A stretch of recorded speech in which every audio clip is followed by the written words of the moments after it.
Your daily dose of किसी को कोई inspiration. जरूरी बात बतानी हो पर ये डर भी हो कि उन्हें बुरा ना लग जाए। ये एक ऐसी दुविधा है जिसका सामना हम सब ने कभी ना कभी किया है।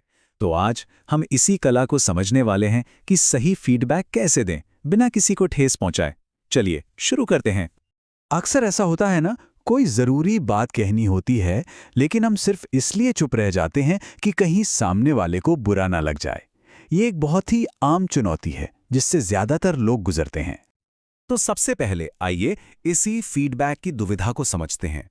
आखिर ये फीडबैक देना इतना मुश्किल लगता ही क्यों है? और अगर ये सही तरीके से ना दिया जाए तो दांव पर क्या-क्या लगा होता है। देखिए, डर असली है। हमें डर लगता है कि कहीं बहस ना हो जाए, सामने वाला डीमोटिवेट ना हो जाए या फिर हमारे रिश्ते में ही कोई खटास ना आ जाए। और सच तो यह है कि अगर फीडबैक देने का तरीका गलत हो तो ये सारे डर हकीकत में भी बदल सकते हैं। यहाँ फर्क बिल्कुल साफ है कि दांव पर क्या लगा है।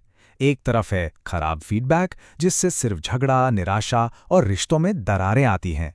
वहीं दूसरी तरफ एक अच्छा कंस्ट्रक्टिव फीडबैक विश्वास बनाता है, ग्रोथ को बढ़ावा देता है और परफॉर्मेंस को बेहतर करता है। तो चॉइस एकदम क्लियर है। तो सवाल ये है कि हम अच्छे नतीजे कैसे पाएं? देखिए, इसकी शुरुआत कुछ कहने से भी पहले हो जाती है, हमारी अपनी मानसिकता से।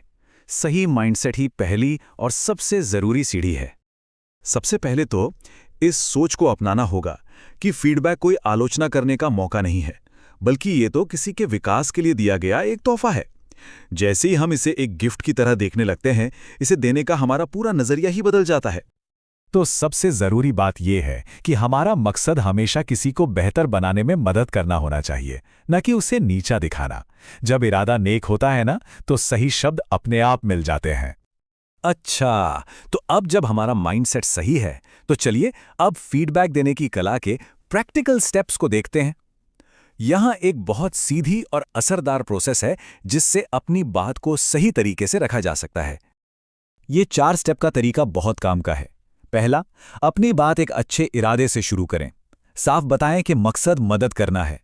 दूसरा, आपने जो देखा है सिर्फ उसका जिक्र करें, कोई जजमेंट पास ना करें। तीसरा, फिर बताएं कि उस चीज का असर क्या पड़ रहा है।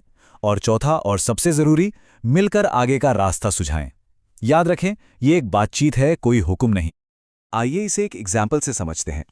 सीधे सीधे ये कह देना कि ये काम अच्छा नहीं है किसी को भी डीमोटिवेट कर सकता है। इसकी जगह ये कहना कितना बेहतर है कि चलिए उन हिस्सों पर बात करते हैं जिनमें सुधार की गुंजाइश है। ये तरीका स्पेसिफिक है, एक्शन लेने में मदद करता है और सहयोगी भी है। जब इस कला में महारत हासिल हो जाती है तो इसका असर बहुत गहरा और पॉजिटिव होता है। चलिए देखते हैं कि अच्छे फीडबैक के दूर तक जाने वाले फायदे क्या-क्या हैं। और सबसे अच्छी बात पता ही क्या है? इसका असर सिर्फ एक इंसान तक नहीं रहता।